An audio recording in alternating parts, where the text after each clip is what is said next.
The Naruto Retrospect, entry number 1, Introduction and the Land of Waves arc.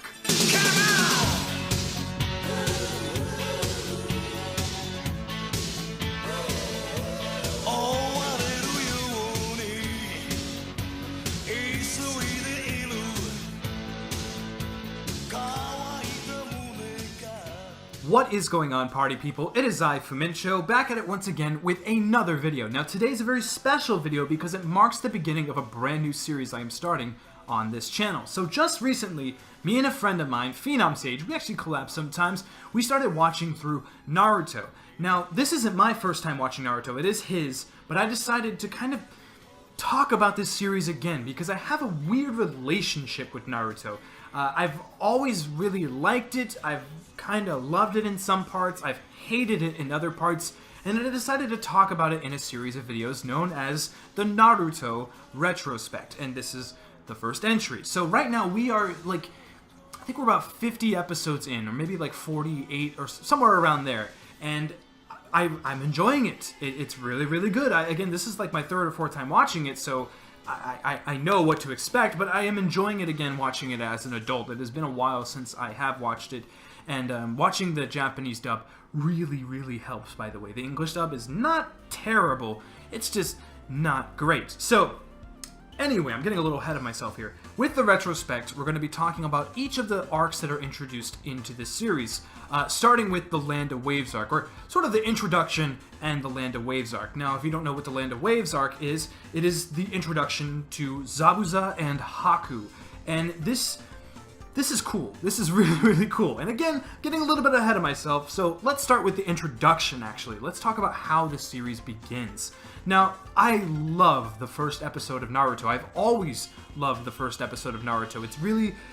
It's exciting because you see this world sort of come to life, and you see that it kind of revolves all around Naruto. You see the beginning when the 4th Hokage is taking on the Nine-Tailed Fox. You see that he sealed this fox inside of this baby boy, and we see this baby boy grown up to be our main protagonist, Naruto Uzumaki. Enter Naruto Uzumaki. So it's a lot of fun in the beginning. We see that he's kind of a jokester, he's joking around, pranking everybody, kind of vandalizing a little bit, kind of a criminal, yeah?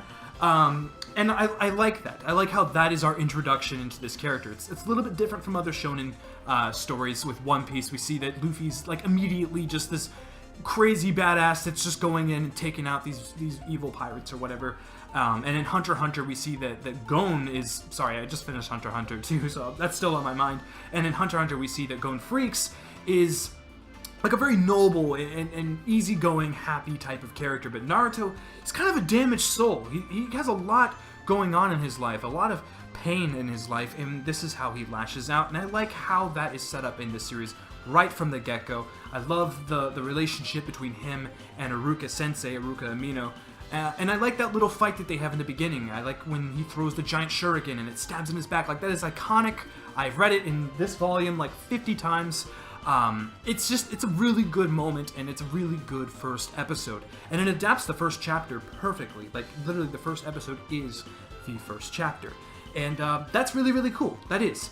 But then we get to the second episode, and that's where things kind of start getting a little bit slow and kind of pointless. We have Konohamaru as a character, and now I don't hate Konohamaru, but the way he's introduced, there's a bit of a pacing problem. The first 3 episodes are good, but they could have all been the first episode. Like, we're introduced to this stuff again, and now we see Konohamaru, him interact with him, and then we're introduced to Naruto again, and then we see him interacting with his eventual team, Sasuke and Sakura. So, I don't know, that's the one problem I have sort of with the introduction, is it takes a little while for it to actually start. With Hunter x Hunter and with One Piece, we're immediately go. It's just immediately, we're going straight forward. We're starting the arc immediately. Here we are. And I like that. I like how we're immediately involved in a character's adventure. It just takes a little while for the adventure to start. And speaking of the adventure, when it starts, it gets really, really good. So, we have this sort of training exercise that Kakashi likes to perform when it comes to his past teammates, and this is actually his first team that has ever succeeded in this training, but I like this part in the series a lot. I like how we kind of see how all of the characters act in these kinds of moments of peril. We see Naruto is very foolhardy and stupid. We see that Sasuke is very, very strong. He's very capable, but very arrogant and thinks that he can handle everything on his own. And we see that Sakura is just pretty much useless. So we see those perspectives throughout the next coming arc, the Land of Waves arc, and we see it introduced here in this episode. I love the part where Sasuke eventually gives him the food when he's tied up around the log or whatever. That was really, really cool. We see that camaraderie there. We kind of see that sprinkled throughout the Land of Waves arc as well. Now, without further ado, let's actually talk about the Land of Waves arc. My goodness, I love this arc. It is just it takes you for a loop. It is different than a lot of shonen first arcs. A lot of shonen first arcs are very action heavy and very, very just kind of like gives you the tone of the series. But Naruto's a little bit different because it gives you the tone of the world itself, and that is a little bit different. With like series like Hunter x Hunter, we really weren't introduced to the tone of the world until like the third or fourth arc even. But with Naruto, we see that this is not a pleasant place to be. We see that ninja in different nations are treated very differently. We see that they are hurt and pained, and I like that aspect. I really, really do. Also, this is where we're introduced to sort of the power system of Naruto as well, otherwise known as chakra. I really like the explanation of chakra. I like how it works. I like the chakra flow. I like how Kakashi teaches this to Naruto and Sasuke and Sakura. I like how when they're climbing up the trees, it's explained very simply. Another example would be Hunter x Hunter. No, I'm not crapping on Hunter x Hunter. I loved Hunter x Hunter. But Nen in Hunter x Hunter, their power system is very complex and convoluted. And in Naruto, it's basically Nen, but simplified. And that I like. They only touch on it when necessary, and when they do, it's like, that was well explained. Good job, Kakashi. Good job, Kishimoto, for writing this in. This works. And I really like that. And you get that beautiful moment of camaraderie when Naruto and Sasuke make it on the top of those trees. Really, really special moment there where he's like, let's just go back. Like, I really, really like that.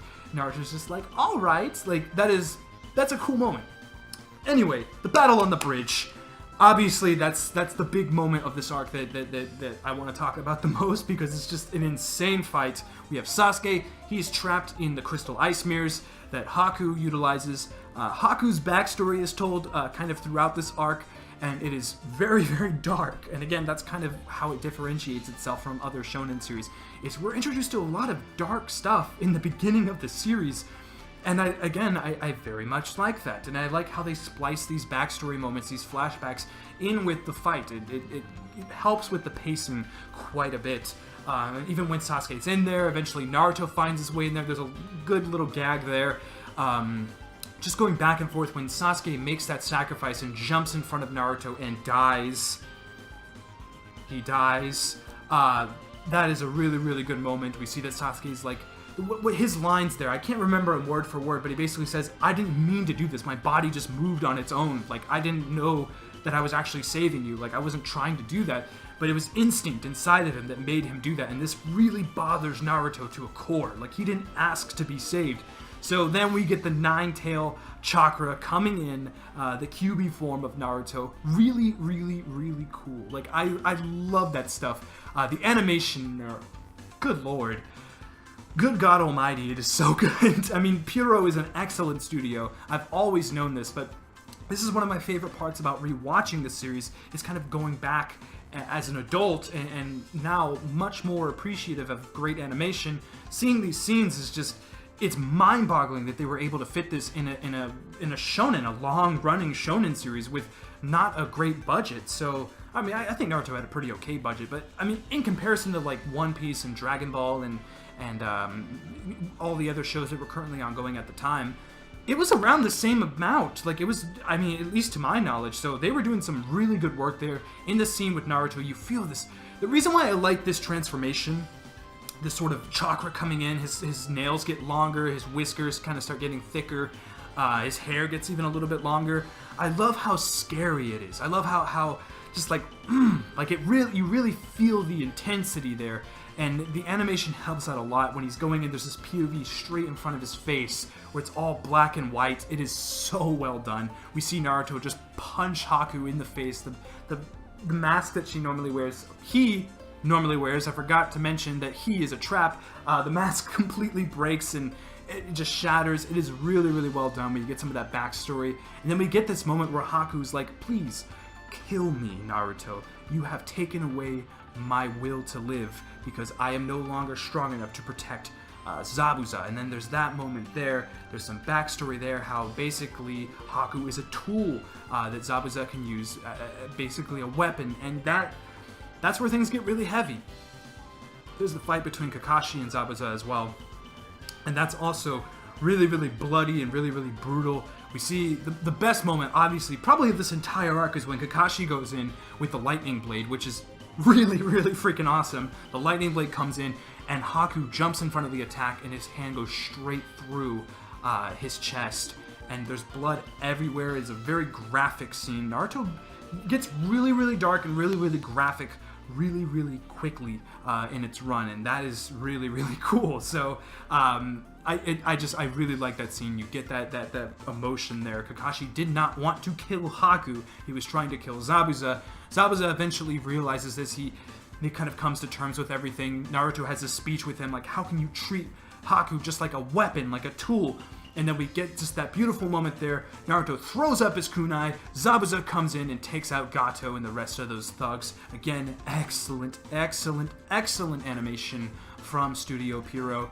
And that's basically the end of the arc. Now, I know I've just run through everything. There's a lot more stuff to talk about. Of course, there's a big moment, the Water Dragon Jutsu moment, which is really, really cool when you kind of learn the capabilities of the Sharingan. That's my favorite part about this arc, though, is that we're introduced to everything very naturally. Nothing feels forced, nothing feels like exposition. It's very natural, and it's really well done. It's really well written. There's a lot of emotion in this arc, too, when you have this moment with Sasuke when he dies. It's probably my least favorite part about this arc, actually, is kind of, they do this weird thing where, like, oh, Sasuke's dead, and then he kind of just comes back. I'm guessing it's because Haku did the same thing that he did to Zabuza when they initially thought that Zabuza was dead, is like he hit this certain vital point that basically slows down the heart, or almost stops the heart, where it's too faint to read, or whatever. But yeah, everything's just introduced very, very well, and it pays off excellently in the next coming arc, because we already have all of this establishment. And yeah, that's pretty much it. Let me know what you think of this sort of Naruto retrospect kind of series. Let me know what you think of the Land of Waves arc, Zabuza as a character, Haku as a character, Naruto's introduction. I don't know why, but Naruto has always been a very important series to me. It's the first shonen series, one of the first anime in general that I really, really got into. And I just decided that I owe it to Kishimoto, I owe it to Naruto, to talk about it a little bit more on this channel. And here I am talking about it a little bit more on this channel. Look forward to the next edition in the Naruto retrospect. I'm sorry, New York City's loud. I say that in every one of my videos, but look forward to the next entry where we are going to be talking about the tuning exams. Now, this is where things get super, super intense. Really excited to talk about it. Again, that video should be coming up probably next week. Probably around next week. I'm probably going to split that arc in 2 videos because it is a very long arc and it's kind of split off strangely. It's a very just dense arc, so I'm really excited to talk about that. And again, a part of making this video is hopefully to get you guys to comment down below and just talk about this series. Just really get to the nitty-gritty of things and just talk about sort of the character development and just talk about everything that happens throughout the first arc in Naruto. And later on, when I make other entries, we will be talking about other arcs, obviously. And I hope to eventually go all the way to the very end of Shippuden. So we have lots to talk about. Hope you guys enjoyed this video. I hope that this is going to be a viable series for this channel, the Naruto retrospect. Have a lot of fun talking about it. Again, like, Naruto is a very important series to me, and it's nice to finally just start talking about it, just because it is glorious shonen, especially just that first big chunk. The first part of Naruto is just excellent shonen. Probably one of my favorite shonens, not gonna lie. So yeah, we will talk more about this series in the future. Thank you, as always, very, very much for watching, and until next time, I will see you guys later. Bye-bye.